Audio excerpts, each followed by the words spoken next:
Okay, guys, welcome back to Amongst the Ruins. As always, Graziano and Giacinto hosting the show. Third interview of the day of this live stream with Cabell from US. First of all, thanks for being here. We are really hyped about having you here and make this interesting conversation.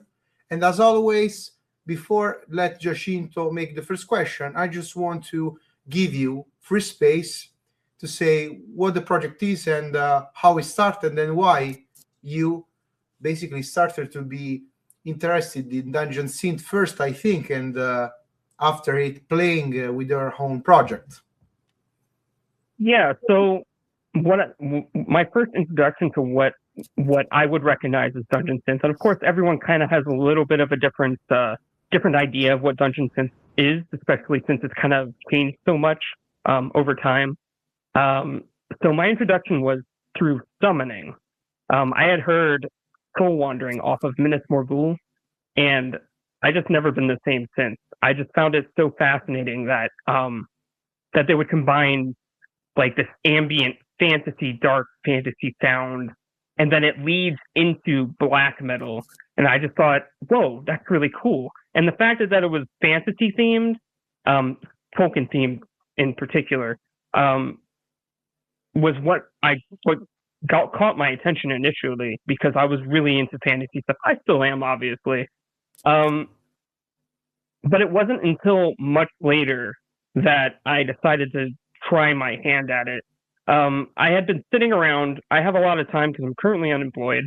So I was sitting around. I was like, I should check out Dungeon Synth again, because I had kind of fallen off for a little bit, listened to other things. I kind of rotated through different genres. Sorry, I lost my track of thought.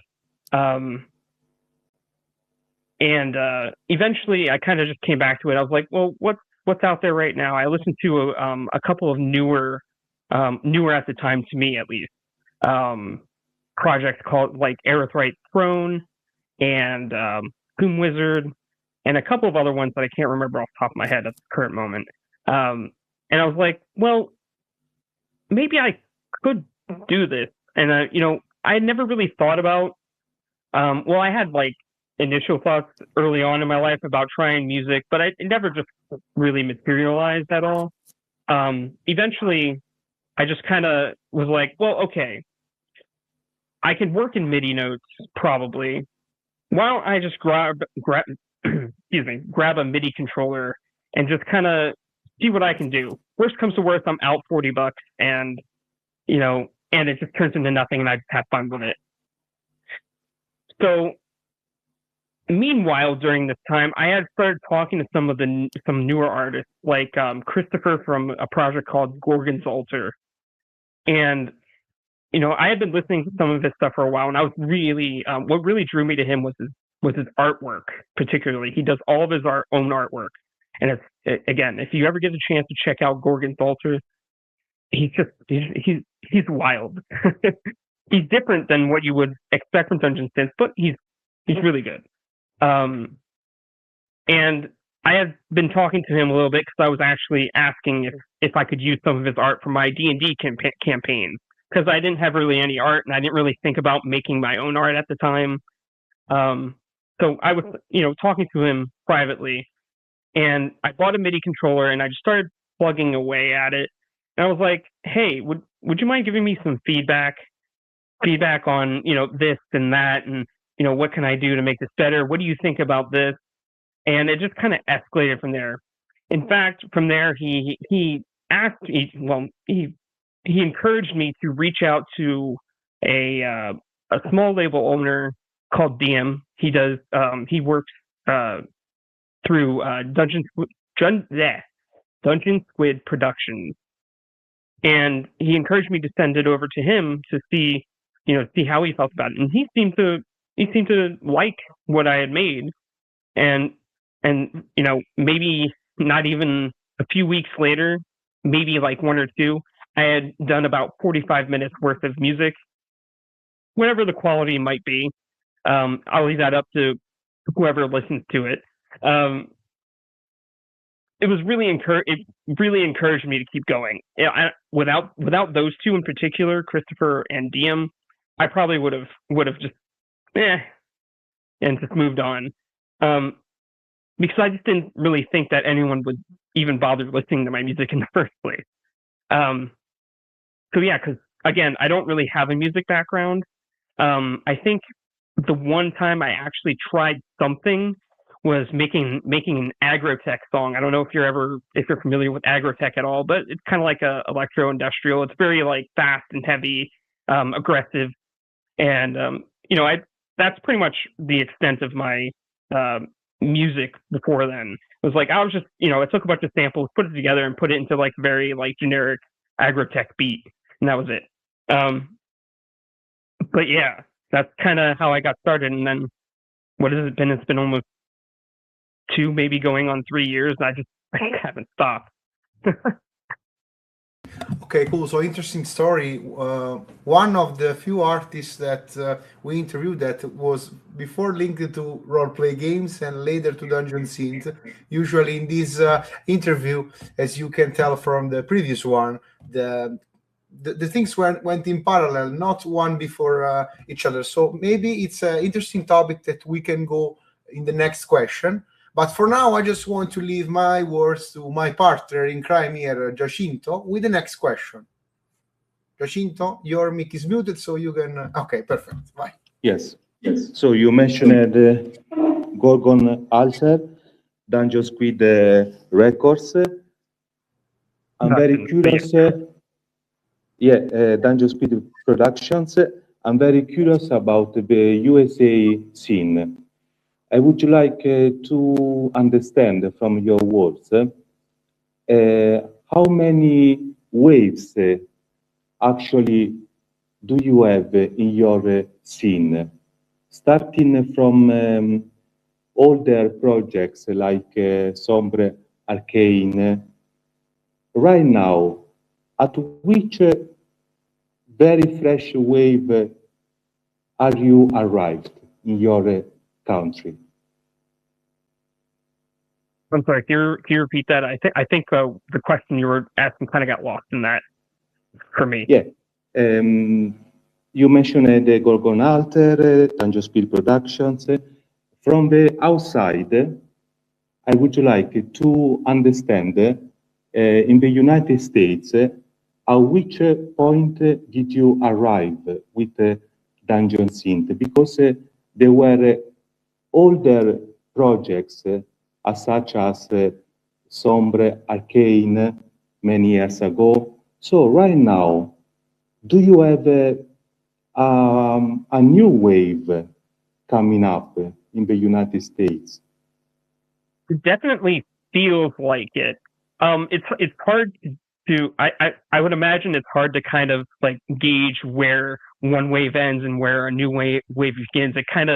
It's like for future people to kind of like dissect, but it does definitely feel like there is a new wave. And of course, people have so many different ideas of what Dungeon Synth is and where it can go. So everyone is kind of like going crazy with experimenting with different kinds of things, like I don't know, like mixing in like more hip hoppy stuff, mixing in like all sorts of weird different combinations. But of course, I have my own idea of what Dungeon Synth is, and I kind of like stick to that. But it's cool to see like there's a lot of different people trying different things, and of course, if a genre stays the same forever, it just kind of eventually dies off. So, but yeah, it definitely does feel like that there's this new wave of Dungeon Synth that's kind of happening, and maybe sometimes it is stretching the idea of what Dungeon Synth is, and I'm okay with that. Makes it interesting. And about this like different kind of Dungeon Synth, we can see from interest. I'm a newbie of the genre, so maybe this example of me here talking is the fact how it went, because of course we have common grounds in metal, in neo-folk, in, for example, gothic music, ambient music, but now Dungeon Synth have a good exposure also from people that are not into, let's call it alternative music, just to divide the mainstream one and the different one, the indie music. So I would like to know how was your reaction, where of course a new project popping up, or for example, people that are not from this subculture came in, and all this wave of people interested in Dungeon Synth. What are your opinion, and also your relationship with, as I mentioned earlier, with role play game, how they were important also to your vision, to your compositions? Yeah. So I actually can you repeat the question? I just want to make sure I understood correctly. Yeah, the first part was about the fact that Dungeon Synth now is getting popular, even in the mainstream, no? And a lot of people came from different cultures. So during the recent years, there is a lot of interest behind the Dungeon Synth. I would like to know your opinion, and also how in what way role play games were important to you, to your composition, your vision in the music. Okay. Yeah. So I think I think definitely projects particularly that lean into the fantasy aspect. Of course, how much focus on the fantasy aspect kind of varies from person to person, from project to project. But I definitely think that I think you mentioned it earlier that fantasy themes have kind of run parallel with Dungeon Synth, especially since my introduction was Minas Morgul, summoning Minas Morgul, which is very clearly fantasy coded. So I think the interest in role playing games in particular has kind of helped Dungeon Synth to grow. And of course, there are some people that might say, "Oh, this is more fantasy synth or fantasy ambient." But for me, these are kind of at least related enough to where the distinction doesn't really matter to me that much. I guess it just kind of depends on, again, it depends on project to project. Some people focus more on the fantasy stuff. Some people more on the feeling of being in a dark, decrepit place, more like the dark ambient kind of stuff. For me, originally, how I planned out what I wanted to release was like I kind of thought of it as someone going through through a dungeon in a role playing game context, because this was just an easy way for me to kind of conceptualize what I wanted to do on any particular release. So it's definitely affected, like at least initially for sure, how I compose stuff. So I was like, okay, well, the first room is like it's like a, for example, just like a dark, decrepit room with nothing in it, and it's just kind of like spooky ambience. And then maybe the next one is like a little bit more faster paced, like something's in there with you kind of thing. Really, though, I didn't think I try not to think too hard about it either, because I was just getting into. I'm still just getting into music. I almost said was. I'm still just getting into music. I've only been at this for only a couple of years with no prior experience again. So it was just a natural way for me to kind of conceptualize how to put releases together, which is just think of it as like a dungeon, like a dungeon in the tabletop game. Okay, perfect. And just your opinion about the fact that a lot of people are being attracted to it in the recent years. What is your opinion about it? So there's like I'm like two minds about it. Okay, I'm not like some kind of elitist or anything, but of course new people coming in, they have their own they have their own ideas of what Dungeon Synth is, because they've been exposed to different things at different waves of Dungeon Synth. So like there's some friction there, especially from what I've seen in the community. There's people they're like kind of like about the more tabletop RPG adventure-y kind of stuff. But at the end of the day, I'm just kind of happy that there's people that are at least willing to give it a chance. So I think it's ultimately a good thing, despite any friction that might happen because of just because new people are coming into coming into the community, so to speak. Okay, cool. Giacinto, now it's your turn.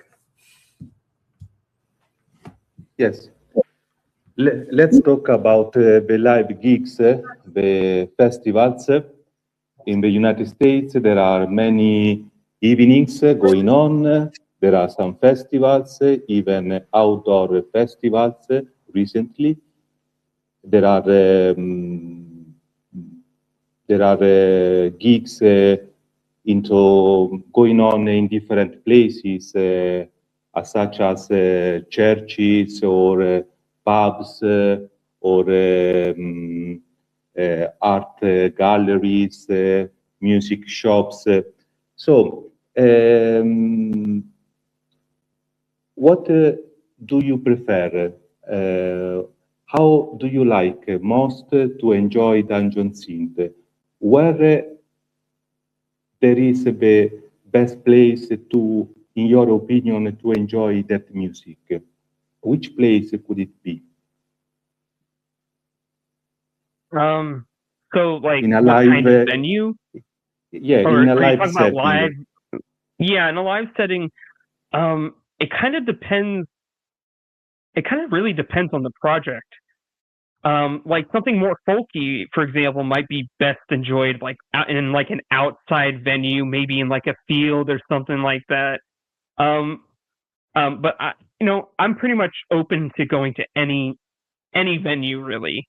I'm just really happy to see that Dungeon Synth is being played live at all, really.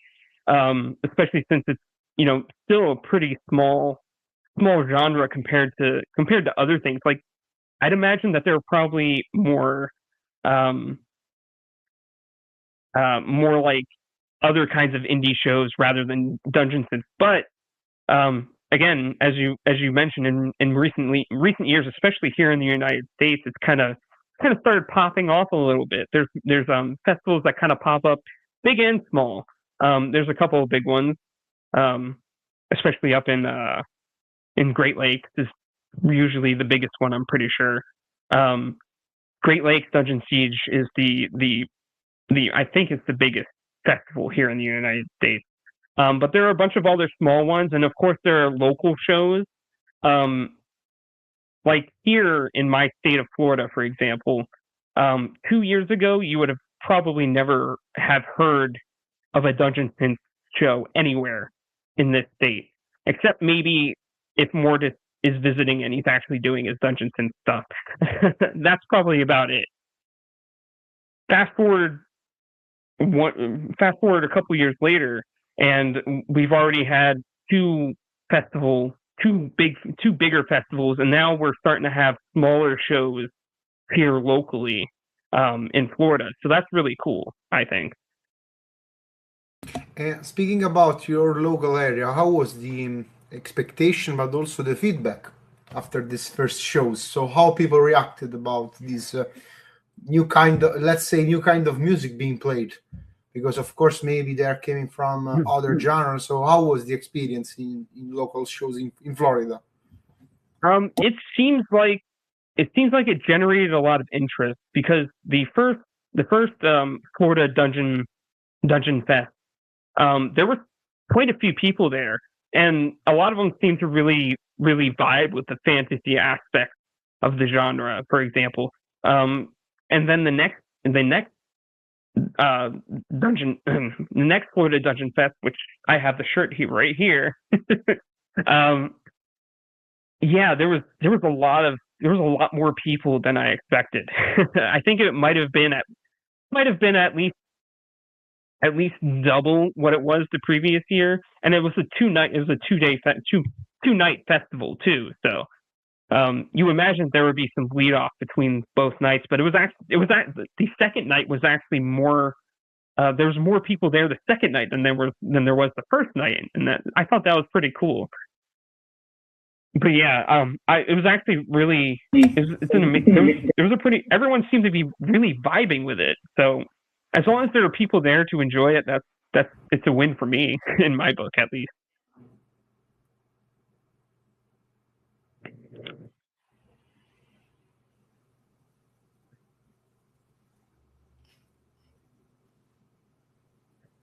Vai Giacinto, vai, puoi dire la prossima domanda. Yes. So, are you going to attend some festivals during the summer? Are you going? So traveling outside of Florida for me is kind of a little rough right now. So I don't have any plans to go to any of the bigger festivals, but we do have a local show that's coming up that a few of my friends are playing in. So I'm pretty excited for that. There's one next month. But as far as like any other big shows, I would like to go. It's not easy for me right now. But I would love to. Okay, perfect. So next question, just close up this parenthesis about live shows. Usually here in Italy, even if Dungeon Synth is getting popular, but we have just few projects. Back in the days, there were like session of role-play games in like comic book shops or comic cons and whatever, where basically there were the soundtrack of the role-play game, which was Pathfinder, for example, Dungeons and Dragons, or like retro replicas, for example.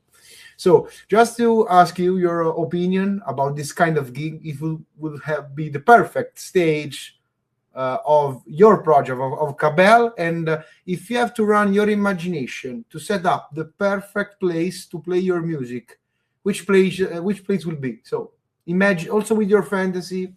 People say the castles, forest, whatever, but we want to know your opinion about the perfect soundtrack. For me personally, I feel like either it doesn't even have to be a real crypt or anything like that, but definitely some kind of crypt, like literally a dungeon themed area. I feel like I would vibe with that the most. And the idea of merging role-play session with music would be interesting to you. It's something that you already experienced. How about it? Yeah, I neglected to mention this earlier, so it's actually good that you mentioned. Originally, part of the reason why I started making Dungeon Synth was for my own role-playing games.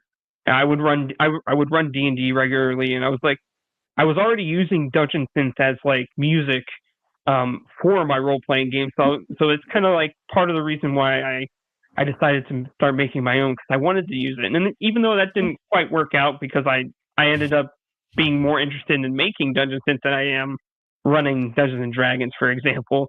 But it worked out. Cool.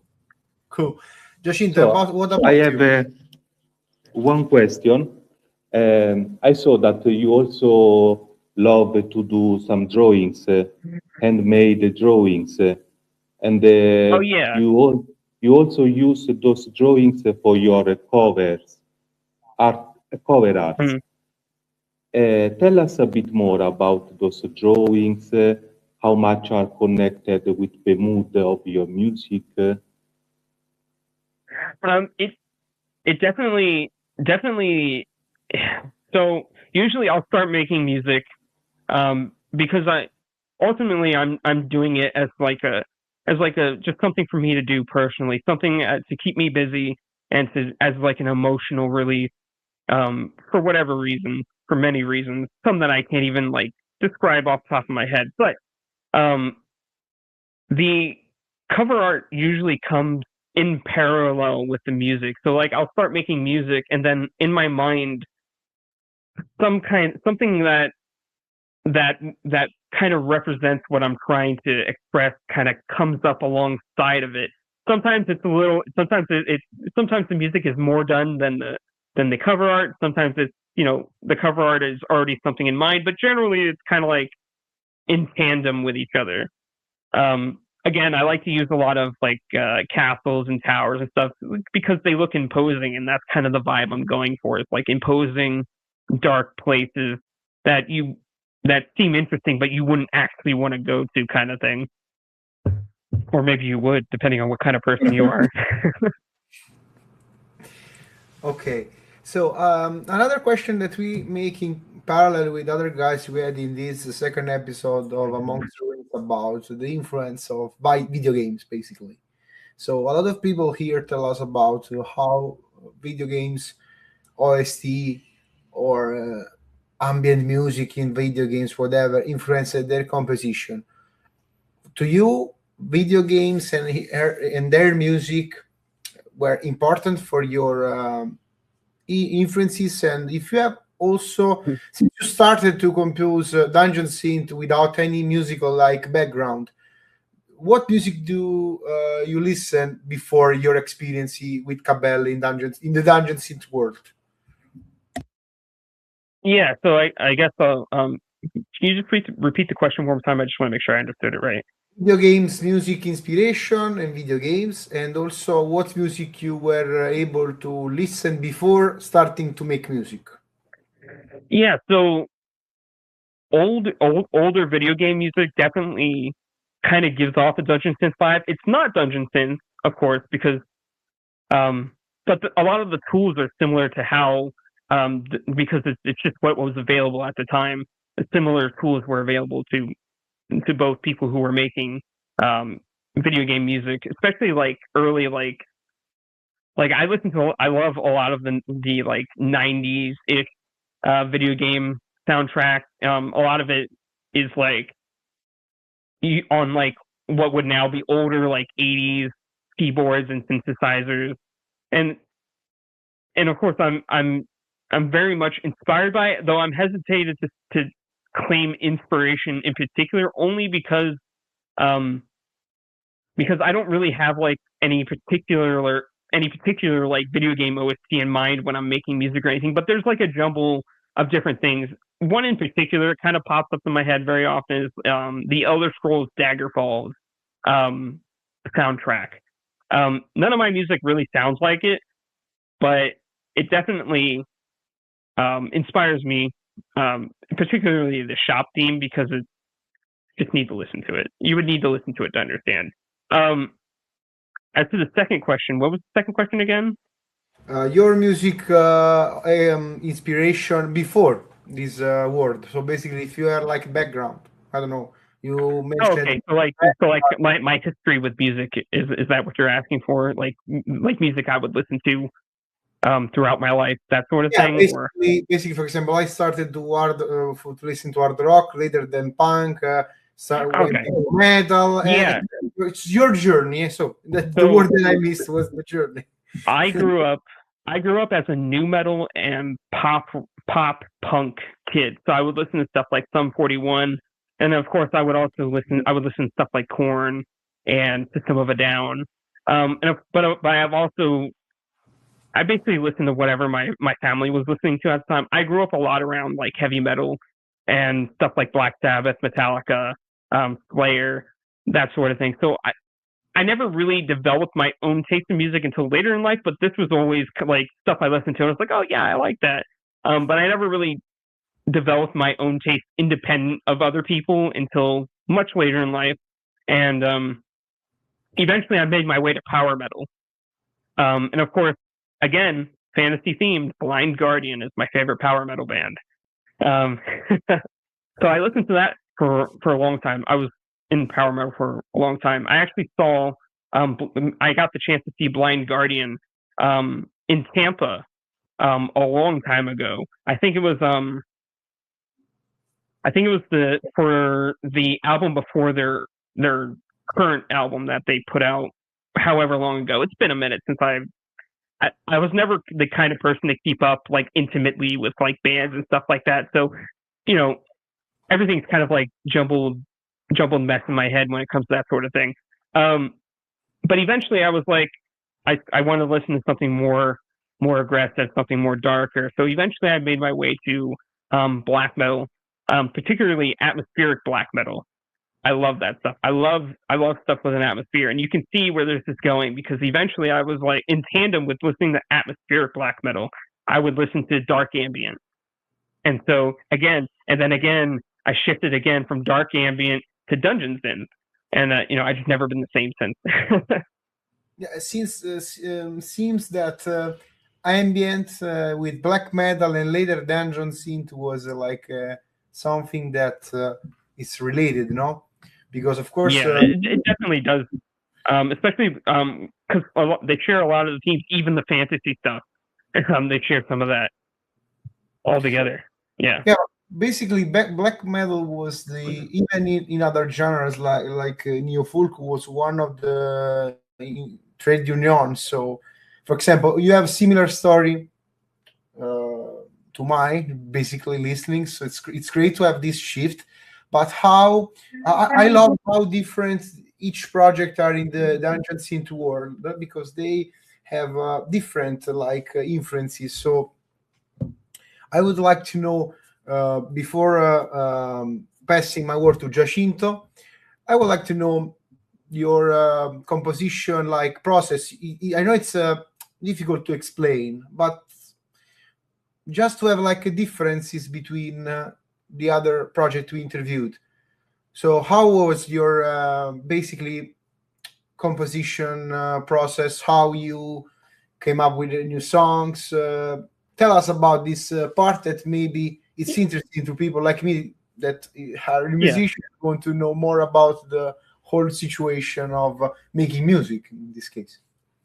Yeah, so this one's going to be a little bit difficult for me to answer, in part mostly because I just never really had music experience for it.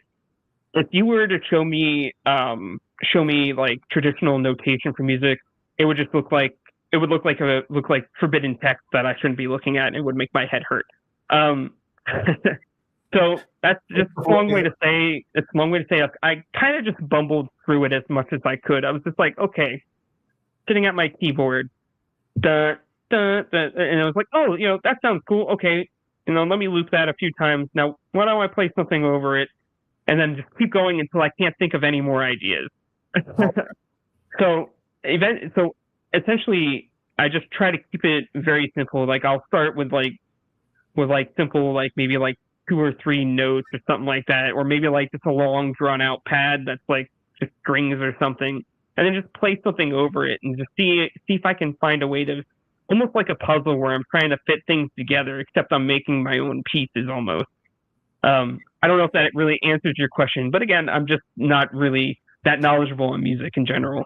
But it's cool because basically you are jamming with yourself. So basically you start essentially jamming and come up ideas. That's why I asked you this, because as a musician myself, but not an academic one. So I'm a drummer, so I cannot read melodies, I cannot compose melodies. Finding this kind of different approach by each project can also be inspiration for people that are watching us right now. So guys, if you want to start to make dungeon synth or any kind of music, it's just your will and just your passion to do it. So there are not written rules. You can try, find your best way, even if you are not super academic, whatever, super tight. The beauty of this music that you can make by yourself, it's the beauty that it's unique, as you are unique. So these questions in particular are just to say to people, oh, start your own project if you want. Don't be afraid. Yeah, and if I can add on to that, so for example, I started using MIDI notes. Composing in MIDI notes is visual, and that helps a lot. You can literally see and then eventually kind of hear in your head when you're placing the MIDI notes, what they might sound like, and then you can kind of see oh, this goes higher. So if I think in my head, oh, this is a little bit higher, and then I drop it down, you can kind of see how it sounds in a way, if that makes any sense. No, yes, of course. A lot of people, even in different genres with electronics, are just making music like this. Also, for example, and you don't even need a control. You don't even really need a MIDI controller. You can just place them with your mouse and keyboard essentially. And of course, my recommendation is if you're thinking about making dungeon synth and you're also thinking about taking it further than just MIDI notes, I definitely suggest getting a MIDI controller. Just having the keyboard and getting in the habit of what pressing keys is like helped me a lot. I'm not going to say I'm a good instrumentalist. In fact, I'm pretty poor at it. But I learned a lot by doing it that way. But with MIDI, basically, you can start by composing with MIDI notes, and then you can add layers and layers and layers. So yeah, it's also a good starting point. Because, of course, MIDI, I love MIDI because you can basically have an input and you can choose whatever you want as language. So it's like it's basically IT applied to music, which I love it because basically even, for example, as a metal musician, out of metal production, orchestras are made with MIDI, so also accessible to have the sounds that you want. So basically the limit is your imagination. Okay, after this nerdy part about music, Giacinto, it's your time with the next question.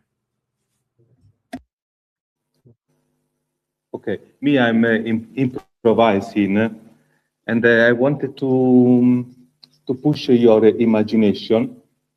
If you could be a DJ, a dungeon synth DJ, after some live sets, someone will ask you, play some records, play some vinyls, some tapes. How would you mix dungeon synth from records? Would you play entirely those tracks one by one, or would you improvise some mixing, something instead of letting the track going on until the end? How would you mix during a dungeon synth DJ set? For a curiosity. I feel like when it comes to dungeon synth, you kind of have to play the entire song. Like I don't think, because it's the sum of all of its parts.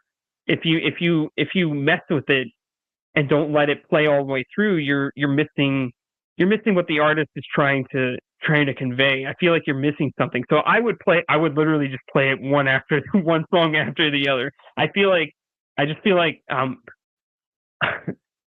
it would be hard for me to not just play the entire album that the track is from, because I feel like if you're going to listen to Dungeon Synth, you need to listen to every single song on the release, and maybe not in one sitting, but you need to. It's just integral to get the full picture of what the artist is trying to express.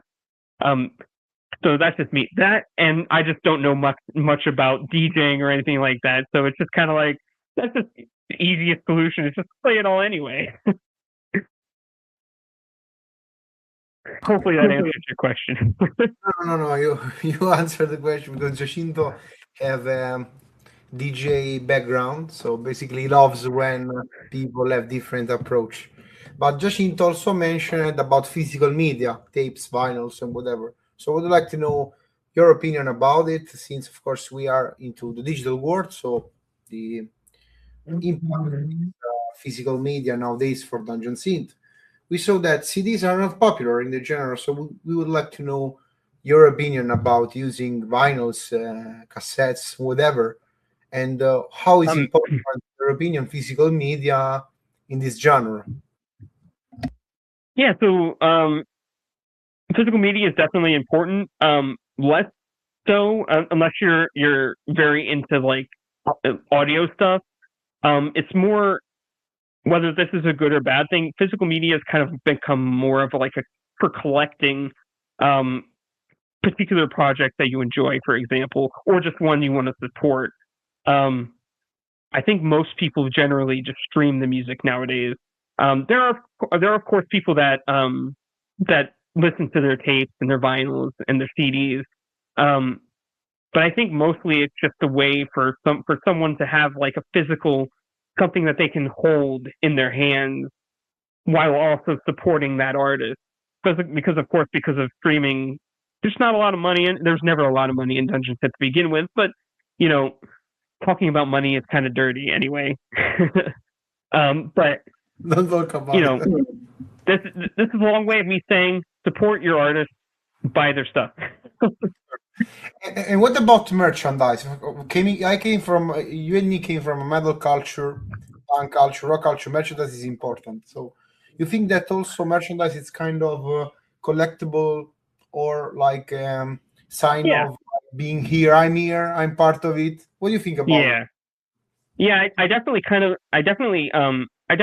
view it view it similar to like tapes and CDs and vinyls, but with the addition that some of it you can actually like wear, for example, I have a couple of stickers from various artists that I could slap on my keyboard or my laptop or something. It's just kind of it actually is kind of like just a way to show, yeah, I like this project so much, I'm gonna broadcast it to the world without actually saying anything about it, kind of thing. And that's, I think that's kind of cool. Shirts especially, I like wearing my Dungeon Synth shirts or Dungeon Synth adjacent stuff, because especially with art like this, I don't know if you can see it. Got the dragon up here and the tower. You got the gnarled trees. It's really really cool stuff. Yeah, so definitely stuff, especially stuff with like artwork on it, I love. So shirts in particular, I think, are probably the most popular because you can wear them. I actually seen it was a while ago, but I saw Dungeon Synth related booty shorts. It was a while ago, and I don't remember exactly where I saw it, but I thought the idea was kind of funny. And so also the patches are very nice. There is a big choice of patches to put on the jackets. They're really cool as well about the projects, the patches. Yes, in fact, all the, as we said earlier, the physical media, the physical objects are really like very well made in this genre of music, because basically it's more collectible. So artists pay and labels pays a lot of attention to have a nice product and a nice CD, nice packaging. So it's a pity to open it sometimes when it's already. Yeah, it really is. Especially if you have something that's signed, for example. You don't want to open it because you don't want to ruin it, or tapes because they eventually do wear out for obvious reasons, and you don't want to ruin the tapes because you want to, even if you might never actually listen to them, you want them to be in good condition anyway. It's definitely more collectible in that kind of space. It feels like, again, I'm not like I kind of feel like sometimes when I'm talking about Dungeon Synth that I'm talking as if I'm like some kind of authority. I'm not. I never really engaged with the community at all until I became an artist.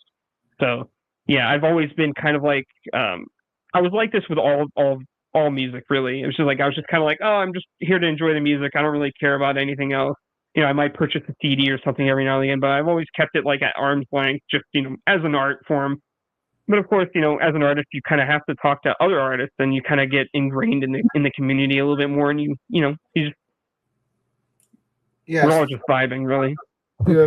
It's like let's call it scene. Scenes are what made like basically spreading the word around. In fact, I see that a lot of guys are really made other podcasts, other episodes like this. Of course, we are not the first, and luckily we are not the only one. So usually Giacinto makes this question, but I will make it this time, since we are getting nearby 1 hour of interview. So I would like to have just like a few questions from me and from Giacinto. So I would like to know, for your side, basically your opinion, if you get in touch with the community, as you said, as an artist, to chance to see other podcasts, other initiatives like this, and if you want to recommend to us one of these, because our aim is to support each other and create something that is worth to watch, and also create engagement and community to help spread not only project but also the scene. Can be Dungeon Synth, neo folk, metal, whatever. Those pages are for alternative music in general. So what were your fanzines, podcasts, whatever that you appreciated and you got in touch during your years of activity as an artist in Dungeon Synth?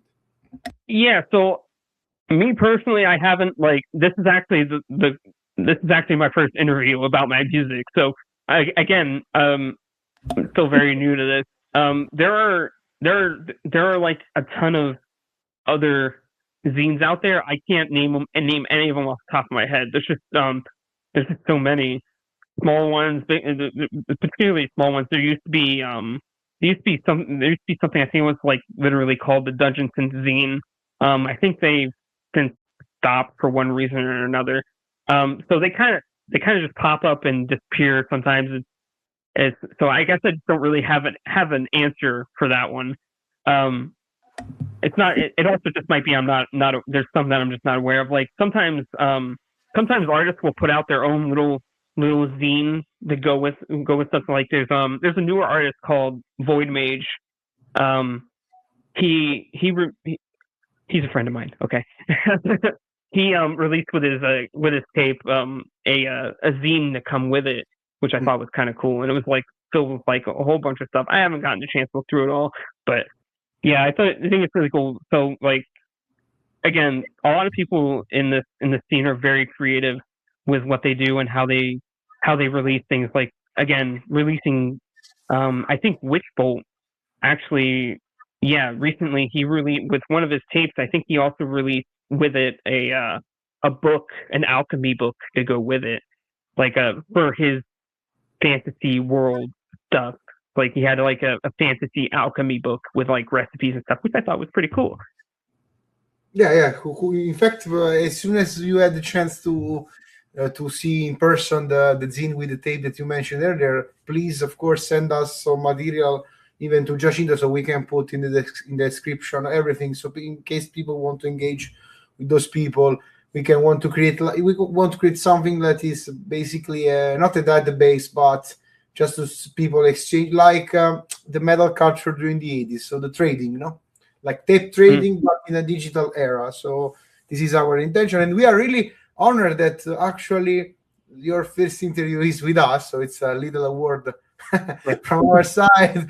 Usually because Giacinto is the one that, of course, recommend me artists. So really thank you to you and to Giacinto for setting up this interview. And now, Giacinto, is your turn. We are approaching the last question. So if you agree with me, you do two more because you talk less, and I do the final question at the end. Vai, Giacinto. Yes.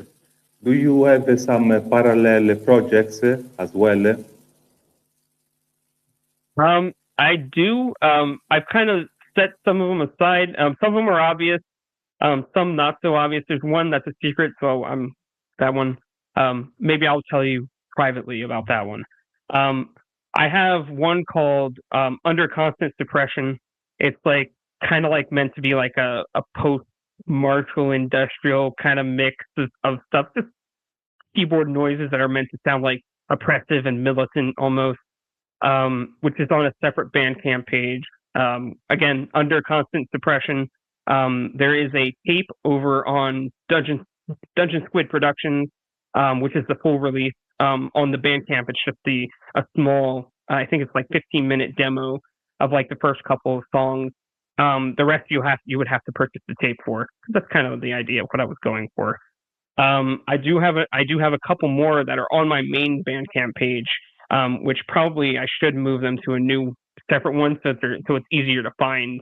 I have Old Relic, which is kind of like back to my more MIDI stuff, where it's like very much about like fantasy focused. I've kind of gone different directions with my main project Cabale, because there's so many different kinds of dungeon synth that I like. So I kind of a little bit everywhere with that one. And then I also have a cosmic themed ambient drone-ish kind of project called fucking the name already escapes me because it's been a while since I worked on it. I'll trust you to edit this part out. Cosmic Crypt, And so it's like a cosmic dark ambient theme, where it's basically just like spacey, dark droning sounds essentially. So if you're into that, there you go. Yeah. Aside from that, I have a secret project. That one's a secret. Sorry. And do you have very close friends to collaborate with some friends of yours, some projects? Yeah, I'm pretty friendly. It's like it's in my nature to be friendly with everyone. So I've worked with like a ton of different artists. I could name a few if you'd like, just as a nice shout out to them. So there's a project called Doomseer I worked with in the past. Very very much the more synthy, dreamy kind of stuff. And then there's also of course Witchbolt, which I mentioned, which is very much again another like synthy, dreamy, fantasy-ish kind of project. He's a very very nice guy. Then I also worked with the Ashen Codex, who I actually got to play the same show with at Florida Dungeon Fest. He went on right after me, and he blew the stage. He blew everyone away. He was just so good to watch. If you like Dark Soulsy as a way to kind of like describe it, Dark Soulsy music, the Ashen Codex is one to look out for. Then there's another one called the Crypt of the Green Chapel. It's a little bit more noisy in a way. It kind of makes it more black metal-y feeling, if that makes sense. Like it's like really like dirty sounding in a way that's pleasant to my ears, at least. And again, I mentioned Gorgon's Altar, who is very much all over the place with his style. There's no telling, what he's going to come up with next. But he's generally within. I think kind of refers to himself as synthetic metal, if you will. So like think of like metal music, but through a synth, essentially. Very heavy stuff. That's all I can think about right this moment. I'm sure that there's plenty of people that I've neglected to mention, and if you happen to see this, I'm very sorry. Yeah, but maybe we can schedule for the next episode another interview, so you can catch the the problem is that there's so many good projects that it's very hard to keep up with. It's pretty much because, just like me, it was actually surprisingly easy to get into. If you're watching this interview and you're like, maybe can I do Dungeon Synth? You probably can. It's I'm not saying it's easy, but it's definitely easy to get into, if that makes sense. Accessible might be the word for it. Yeah, for sure. And you can literally do it from your bedroom. Yeah, basically, yes. And if you are watching and you want to tell us, you viewer, you that are watching us, write down in the comment your favorite project and other stuff. Maybe we can check it out, because of course we are really hungry to listen a lot of stuff. The last question of today is about what future is about Cabell going to do in the next future. So there are any plans? And just for new people that will came across your music through this interview, what are the best? Of course, Bandcamp, but you will tell where they can find you and where they can find you also your merchandise. And as last question, the second part is always about a free space. If you want to add something, if you want to tell us something, you have freedom to do whatever you want. So future plans and a blank space, so you can fill it with your own personal answer to this interview. By the way, thanks for your time. It's a pleasure for us to having you here, and we hope that this. Of course, I'm happy to be here too. And we hope that we can carry on doing interviews and maybe schedule in the future another episode like this. So now I will leave your words to answer what I said. Yeah. So I do have a new Cabell release coming up. It hasn't been announced yet, but I've already mentioned that it is coming. I'm just waiting on an announcement from Dungeon Squid Productions, which is pretty much where you can find all of my stuff. So basically, if you're looking for a tape, the way Dungeon Squid does it is that they leave it up for a certain amount of time, and then it's sold out, because he he dubs them by demand for a certain amount of time. So basically, if you're looking for any of my stuff that has a physical release, it's over at Dungeon Squid Productions. It's a great label. If you're a small artist and if you're looking for a place to maybe release music, Dungeon Squid has been very kind to me and been very kind to a bunch of other artists that I don't think I ever would have heard of without them. Probably people would have never heard of me without them either. It's very hard to be noticed in this genre because there's just so many projects going on at the same time. Anyway, just a long way of me saying thank you to them in like a very public way. Perfect. My next release is going to be a little bit different. It's definitely fantasy coded, but it's not like meant to be like explicitly about the fantasy. I'm kind of like exploring basically different ways of doing Dungeon Synth that aren't just fantasy stuff. Trying to think of how best to describe it because I really didn't think about how to describe it. I'm basically, all of my music kind of comes from something I'm feeling or thinking, usually what I'm thinking. I'm very, despite what I might look like, internally I'm very like, I deal with depression and anxiety and all that fun stuff. So it always comes from a place of those particular feelings. And this next one is meant to be more melancholic, sad, a little depressive, but with mixing in a little bit of like hope in a way, I guess would be the best way to describe it. Because like Dungeon Synth has kind of helped me to crawl out of a hole that has been, but I've been digging for myself for a while. So I'm very appreciative of this community in particular because of that. I think Arang, who's a very popular, well-known probably one of the most well-known Dungeon Synth artists. He said, I think he might have said, Dungeon Synth saved my life, and that holds true for me in particular as well. So I definitely resonate with that sentiment. So yeah, I guess I will eventually put up a preview. It's just I'm waiting for the tape to be announced, essentially. Perfect. So this episode, of course, will be aired in the 27th of May. In case there were not any news yet, just stay tuned and follow Cabell on his social media, Bandcamp, and labels page that, of course, you already know. But in case we put the link in the description or just ask us to provide you. Thanks for your time. It was a pleasure, and we hope that we can have news soon about your next release, your next project. And guys, stay with us because we have a lot in this episode. So stick with us. We have more interviews, more live stream shows, more written interviews on screen.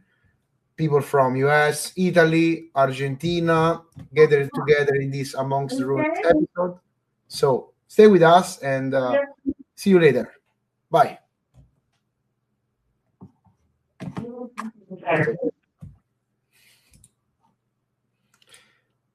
Perfect.